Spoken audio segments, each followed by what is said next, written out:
Okay, I woke up this morning, and when I woke up this morning, what I realized was that it's actually Altseason. There's a whole lot of indicators that pretty much told me that we got caught off guard, and actually Altseason came way quicker than I actually ever expected. I must actually be honest, like when it comes to Altseason, there was a point where I didn't actually think that we were going to get an Altseason. And the reason is, I actually just couldn't understand where the new buyers would come from. I knew that the buyers would buy, that Wall Street would buy Bitcoin and maybe ETH through the ETFs, but I didn't quite understand where the marginal buyer would come from to drive up the prices of our alts. But I think I've worked it out. So I'm going to show you today exactly what's driving this Altseason, why the Altseason is here way sooner than we expected, why it's going to be way bigger than expected, and then I'm going to show you exactly where we are in the altcoin cycle, because we could be in the beginning, we could be in the middle, we could be in the end. I'll show you exactly where we are, because I think that's pretty fascinating. So if that sounds good to you, I think we're gonna have a lot of fun here today. It's amazing to do shows on these green days, especially when you get caught by surprise, like on a green day. So anyway, let's get the show on the road, guys.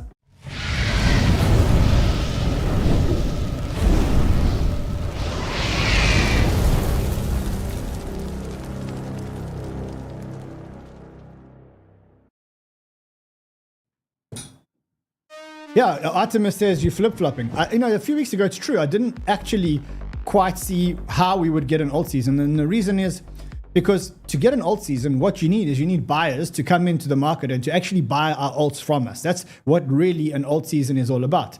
And I mean, if you look at Wall Street are here for Bitcoin and they're here for ETH. So the question is, who's going to be that buyer that actually comes in and actually starts buying all the altcoins and actually sends the altcoins up, right? And I think I've worked it out today. I'm going to show you exactly who that marginal buyer actually is, and why that marginal buyer is putting massive fuel in the Altseason. And then I'm going to address where we are in the Altseason, because you may be surprised that I'm going to do at the end. Michael says that we're at the beginning of Altseason. Maybe. That's what I want to show you at the very end of the show. So it's going to be a big show today. We've done some really cool shows the last couple of days. I don't know if you guys watched my exit plan show, the one that I did yesterday. If you didn't watch it, I really suggest that you go and watch the show that I did yesterday around the exit plan. It's this show over here.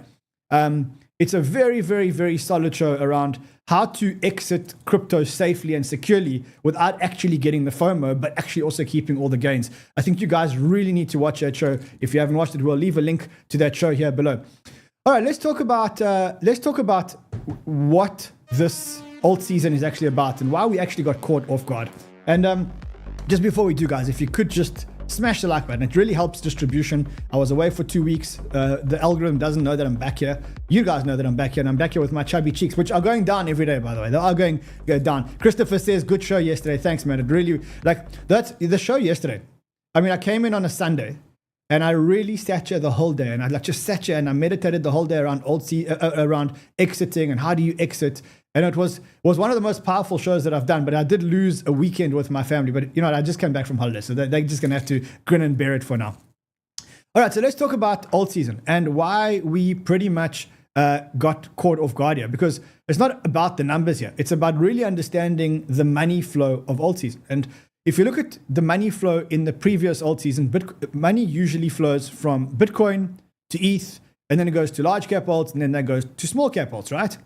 Problem is that I didn't quite understand where the money was going to come from, because Wall Street are here. They're very much here, but all they're buying through the ETFs is they're buying Bitcoin and they're buying ETH. And the problem is that they're not going to take that money and move that money further down the risk curve. Like, we're not going to see Wall Street buying Avalanche. We're not going to see Wall Street buying a whole lot of other tokens, right? And so I never quite realized who the marginal buyer for our altcoins was actually going to be, right?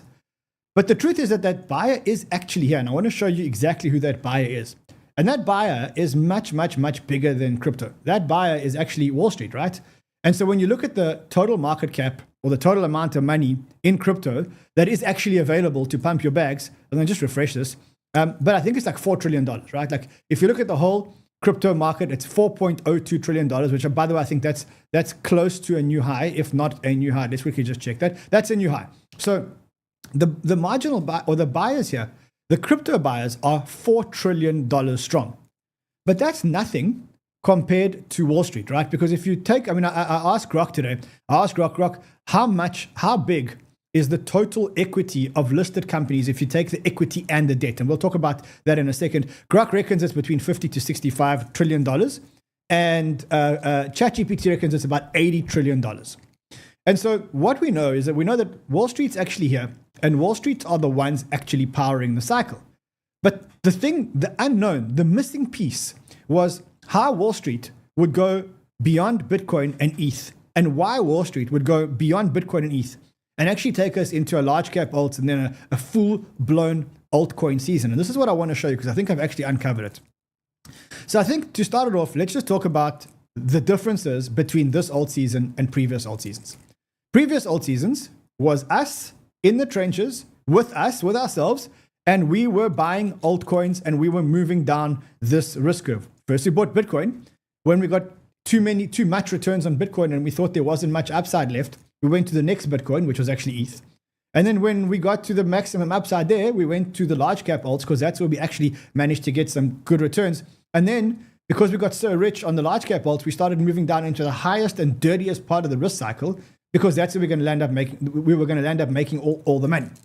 And that was initially the cycle. But this time, it's not us actually driving it. It's not the retail investor. It's not the retail investor that's going onto Twitter and going onto YouTube that's actually powering the cycle, right? And you can see that from the basic metrics of the YouTubes. Like this is the Ben Cowan's famous YouTube views, and you can see that retail's aren't really the ones actually driving the rally here. The rally is actually being driven by Wall Street. And it's not only being driven by Wall Street on an equity basis, but now they've created this new treasury company, which actually is allowed to raise debt, etc., etc. And that's what's actually driving the rally. And initially, what I thought was happening was I thought that this rally would only be limited to Bitcoin, ETH, and maybe some of the majors. And my logic was very simple. Wall Street's buying MicroStrategy. MicroStrategy is buying Bitcoin. Wall Street's buying some ETH treasury companies, and well, yeah, they're going to buy some ETH. Wall Street's buying the Bitcoin ETF, and some of that money will flow down into altcoins because people who sell their Bitcoin may actually buy altcoins. And they're doing the same around the ETH ETF. But then something changed. When we were at this point, when we only had the Bitcoin and ETH ETFs, I kind of said, look, I don't know who's going to buy our bags or what money is going to be used to go down into the altcoins. But then a whole lot of dominoes fell. And the way that those dominoes fell basically ignited an alt season. And the type of alt season that it ignited is way bigger than any alt season that we can ever imagine. And I want to show you exactly why that happened.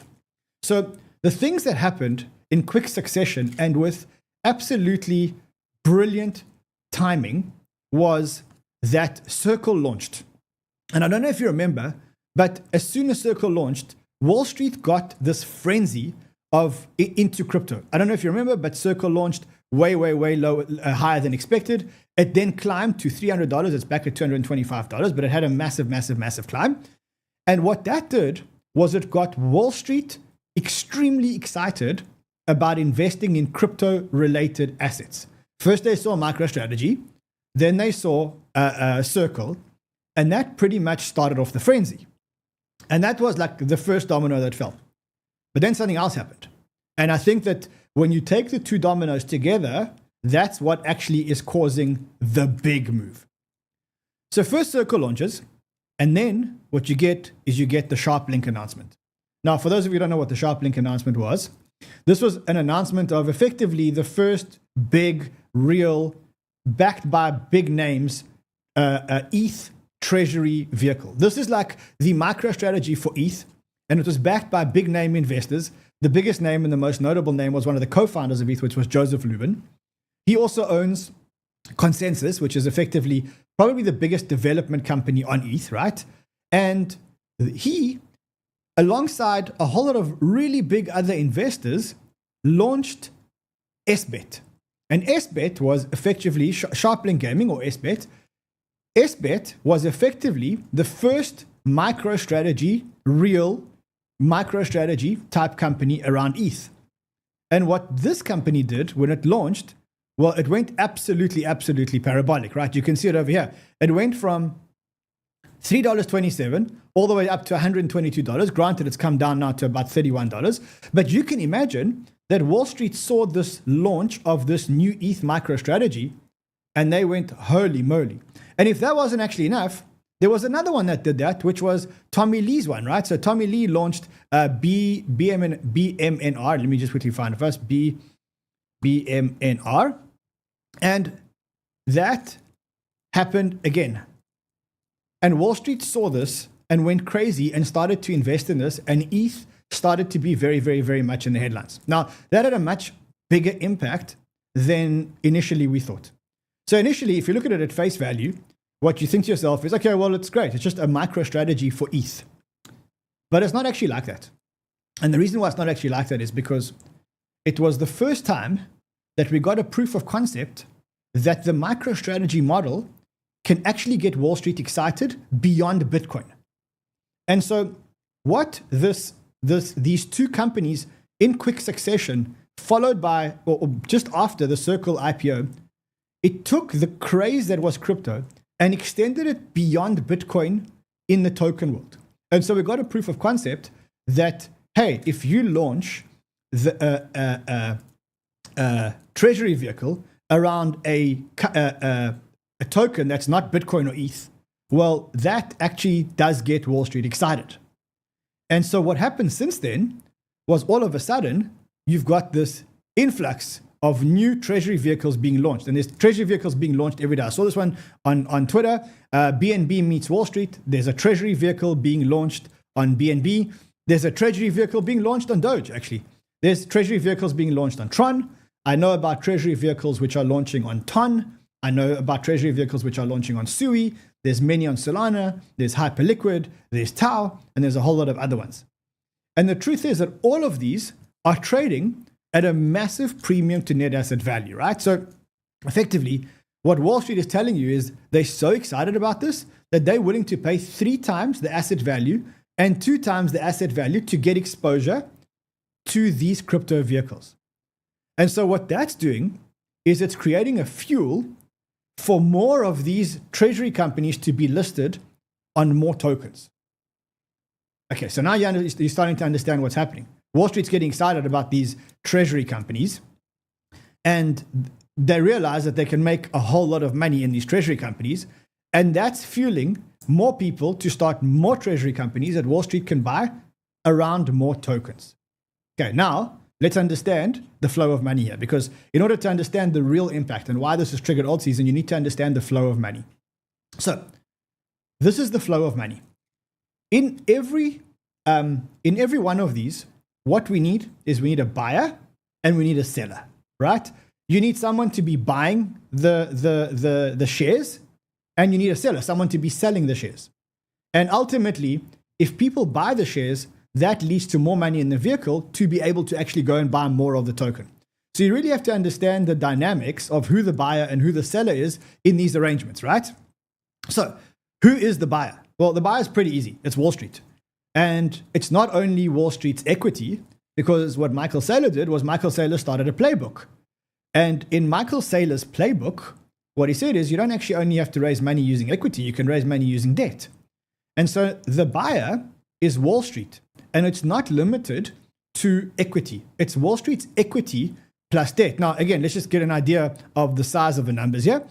Grok says that if you look at Wall Street's equity plus debt, it's about $40 trillion in equity, 40 to 50, plus debt of about 10 to 15 trillion dollars in that market, right? And what Michael Saylor did was he found a way to tap both equity and debt. And he pretty much published the playbook over here. And the playbook looks something like this. You buy the altcoin, the public share price rises. You can then create more convertible debt because the share price is higher, issue more debt, buy more altcoins, and the flywheel perpetuates. The higher your price goes, the more leverage you can attract. The more leverage you can attract, the more you can buy. The more you can buy, the more your share price goes up. The more the token price goes up, therefore the more the share price goes up. And they're basically repeating the Michael Saylor flywheel, but they're starting to do it with Wall Street money. And instead of doing it only on altcoins, on Bitcoin, they're doing it on altcoins as well. Okay, now, as we said initially, we thought it was only going to be Bitcoin and ETH, and then it started to go all the way down. Solana, I've seen Sui ones, I've seen Telegram ones, I've seen Tron ones, I've seen Binance ones. I've seen a ton of these. Okay, so now we understand who the buyer is. Who's the seller, and what are they going to do with the money? So the seller is actually, if you look at these announcements over here, it's this announcement over here. It says, if you look at who the seller is, the people that are putting their ETH into these ventures, because remember what's happening is these guys are being approached by the treasury vehicle. They're saying, look, hey guys, you got a lot of ETH. Give your ETH to the treasury vehicle. We'll give you shares in the treasury vehicle, which will trade at a premium to net asset value. In fact, they'll trade at a two or three times premium to net asset value. So it's the equivalent of me coming to you and saying, listen, if you got 10 ETH, you say yes. I say, okay, cool. Give me your 10 ETH. I'll give you $38,000 worth of shares in the new vehicle. But when the vehicle lists, it will start trading at a premium to the value of the ETH. In which case, you would get $76,000 or $100,000 out of your 10 ETH, right? And who's doing this? Well, it's crypto natives. So let's just understand the flow of money here. Crypto native people are selling or giving their tokens, ETH, BNB, Tron, TON, they're giving their tokens into a vehicle and they're getting paid more than the value of the tokens back in shares, which they can sell immediately. So what do you think they're going to do with their shares? Well, simple. Number one, you're going to dump them. When you dump them, you're going to dump them onto retail, and then you're going to use that money to buy back your original position. So again, let's just walk through the calculation slowly. You've got 10 ETH, $38,000 today. I offer you to put the 10 ETH into a vehicle and you'll get shares. The shares come on, they're trading at 2x, let's say. You've got now $76,000. You sell the $76,000, you buy back your ETH, and now you've still got $38,000. What are you going to do with that $38,000? Well, what you could do is you could invest it in a house or a car, but most of these are funds. Most of these want to get shareholder returns, and most of their mandates are to carry on investing in crypto companies. So what are they going to do? Well, they can either buy more ETH, which will push the price of ETH higher, which is fantastic, or what they can do is what they will probably do, which is invest lower down the risk curve, right? So if you're an ETH investor, you're probably also invested in many ETH ecosystem projects, right? And so all of a sudden, if you get a whole lot of money, if you're 𝗕𝗏𝗪 or Electric Capital or Pantera or Arrington or Galaxy Digital, you're going to get the money and you're going to invest it not only in ETH, but also in a whole lot of more risky plays. Maybe you'll invest in Solana. Maybe you'll invest in some ETH betas. Maybe you'll invest in new projects, right? And so what this does is it takes the Wall Street money, it recycles the Wall Street money, and it creates a bucket of money that's now left with the VCs, which are now going, or the funds, where they're now going to invest it back in the crypto ecosystem. And that's going to start a whole long and very, very, very violent alt season. In fact, I think it could actually be a lot more violent than the previous alt seasons. I mean, the previous alt seasons were really, really amazing. But I think that this one, because it's powered by real money, not little crypto money that needs crypto rails to get on and on. This money you put in through your Robinhood account or through your institutional 𝗨𝗪𝗏 account or whatever else. I think that this money will actually start flowing very, very, very quickly and very, very, very aggressively all the way down the risk curve. And I think it's happening a lot quicker than we actually thought. And I'll show you what I mean. Let me know, by the way, let me know what you think of the thesis so far, because I really think it makes complete logical sense as to why all of a sudden there's money and why a lot of us, including myself, actually got caught off guard. I mean, I've been positioned for an alt season, but I didn't believe it would happen as quickly and as violently as I think it's about to happen. And then I started looking at the indicators, because, you know, when you suspect that something's happening, then what you want to do is you actually want to start looking at the indicators and say, look, do the indicators actually, like, do they actually talk to what my thesis is?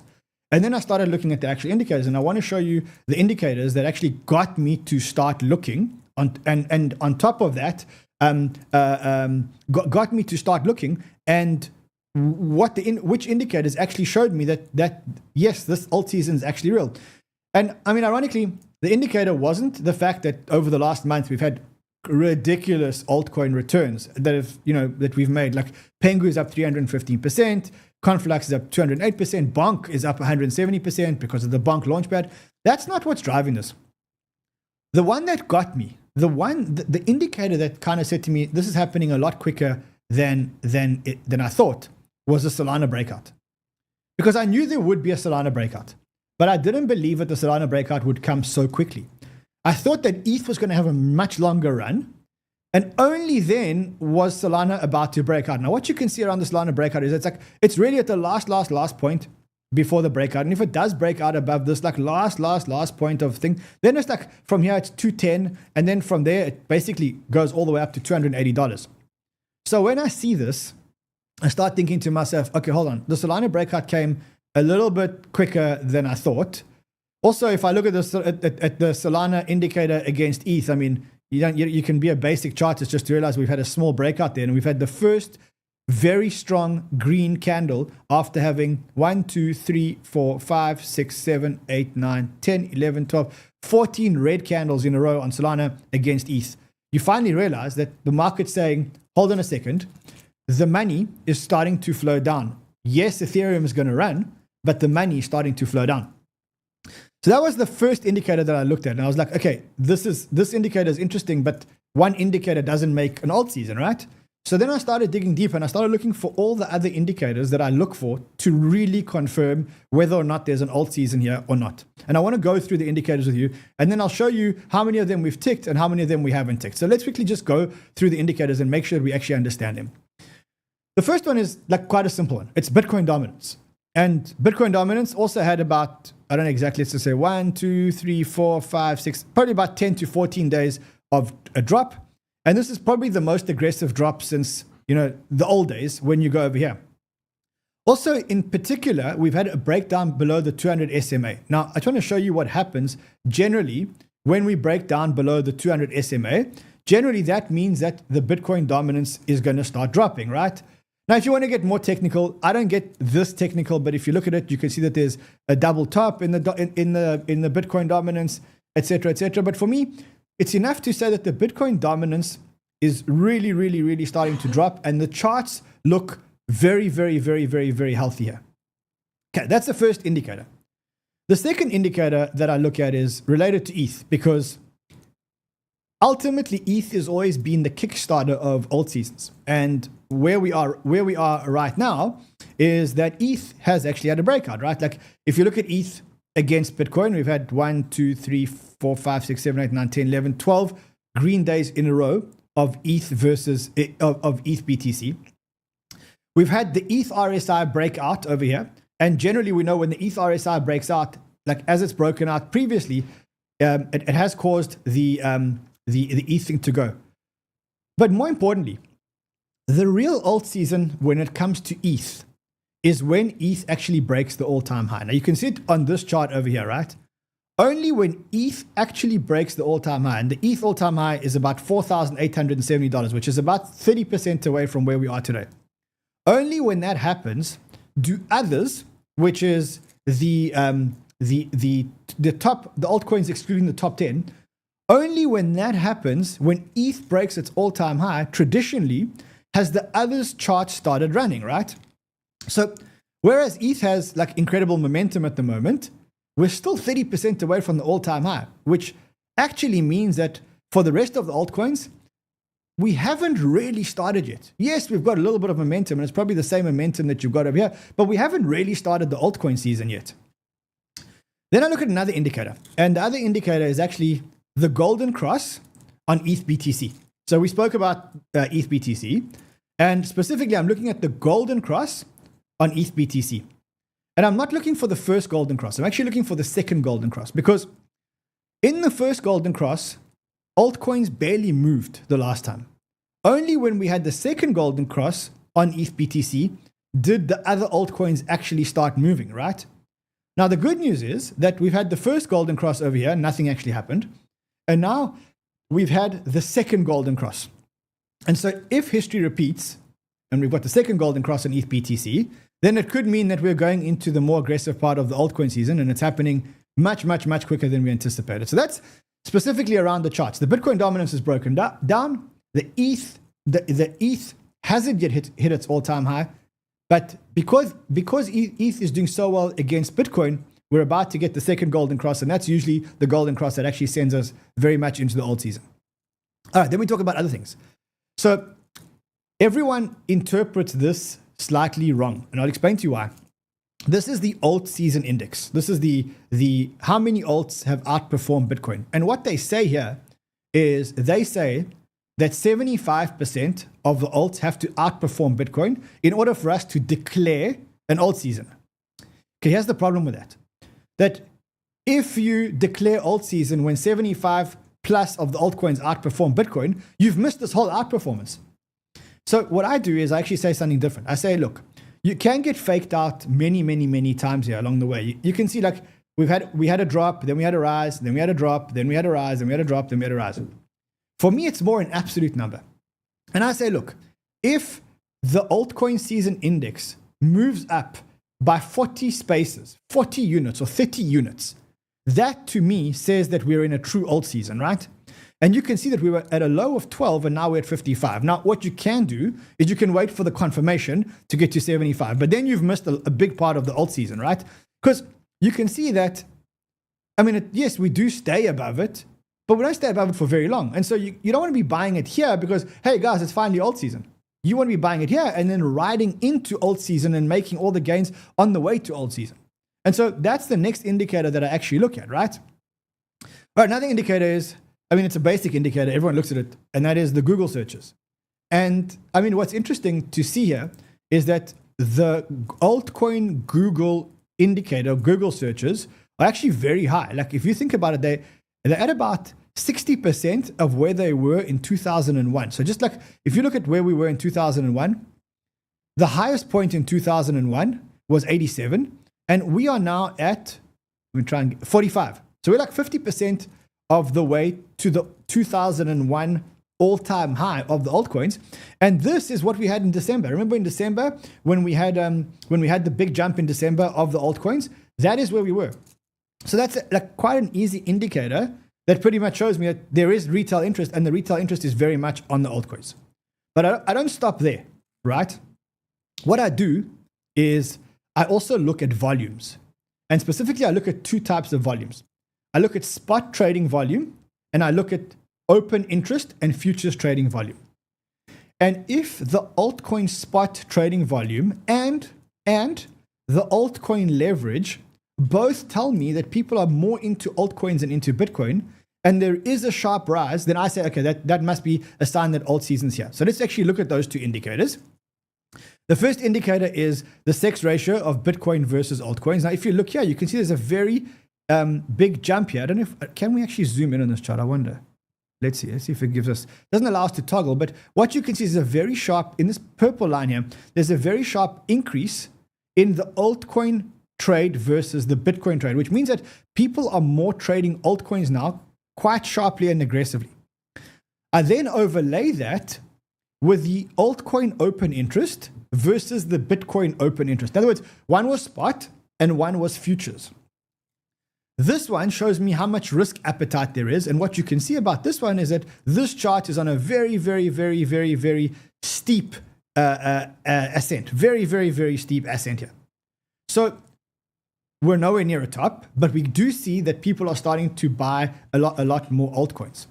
And then, of course, you can correlate that with the App Store. Are people actually downloading apps? Now, look at all the crypto apps. Look at since the 14th or since the beginning of July.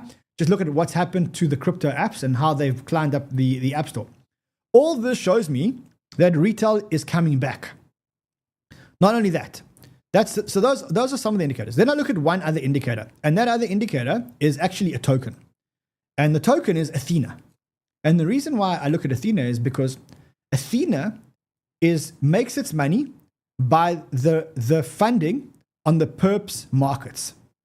And you can see that for a long period, there was actually no funding. But look at what's happening to the funding. Look at the average funding that's happening, specifically on Bitcoin and ETH. Look at that funding. That tells me that there's a lot of demand for perpetuals, because that's how Athena actually works. And so when you see a price spike in Athena, and you see a corresponding rate spike in Athena, that means there's a lot of risk appetite in the market, and that means that people are going to go for altcoins. And that means that usually that is the beginning of an altcoin season. And then the last one for me was what I posted in Frontrunners this morning. I said, guys, it's a moment of truth for Sol. If it breaks up, this is the beginning. And it actually so far looks like it has broken up. You can see it over here. I mean, it's now at 192. There's literally one more hurdle left. If all these 10 go, then I know for sure that it's alt season. But they haven't all done that yet. So Bitcoin dominance is over its 200 SMA. ETH hasn't broken above its all-time high. ETH BTC is like days away from its second golden cross. The Altseason index is up over 30 units. The altcoin Google searches is in huge decline. The altcoin OI versus Bitcoin OI is increasing sharply. The App Store rankings are climbing sharply. Sol had a breakout. And then like something else happened, which was like absolutely crazy. And that's like, if you don't see this as a sign, well, that's what you, then we're not even talking the same language. And that is that, I don't know if you saw this, but even the old NFT market landed up catching a massive bid. Now, in a few days, I'll tell you exactly what happened here, because the truth is I've signed an NDA and I can't tell you why I know why the NFT market is actually running at the moment. It's spurred on by CryptoPunks. It's got something to do with Wall Street, but I can't tell you exactly what's happening. But let's just say that somehow, somewhere, let's say that the CryptoPunks are coming to Wall Street. And that's pretty much all I can say without violating some crazy NDA. But what that's done is it's caused a crazy spike in NFTs. And spikes in NFTs can't happen unless there's great risk appetite in the market, because NFTs are really the most risky of risk assets. I'd even say that NFTs are more risky than meme coins, even though some people will actually align. So let's summarize it all. So where are we now? Well, it feels like we got caught a little bit off guard. I mean, not a lot of guard, because we have been positioned for altcoin season the whole time. I just thought we'd have to sit here and wait a lot longer and I'd have to make a lot more content, but it seems that altcoin season actually came way sooner than expected. The good news is that actually the indicators that tell us that we're going into the crazy part of the alt season, which is when ETH breaks the all-time high and when ETH BTC gets the golden cross, the second golden cross, well, those haven't triggered yet. And so that means that we could be in the beginning stages of an altcoin season. And this altcoin season is going to be powered by money that is much bigger than crypto money, because I showed you the flywheel of how crypto native people are going to use Wall Street money to sell their bags, buy their bags back, and then reinvest that money into more crypto vehicles. And that's going to cause a crazy altcoin cycle.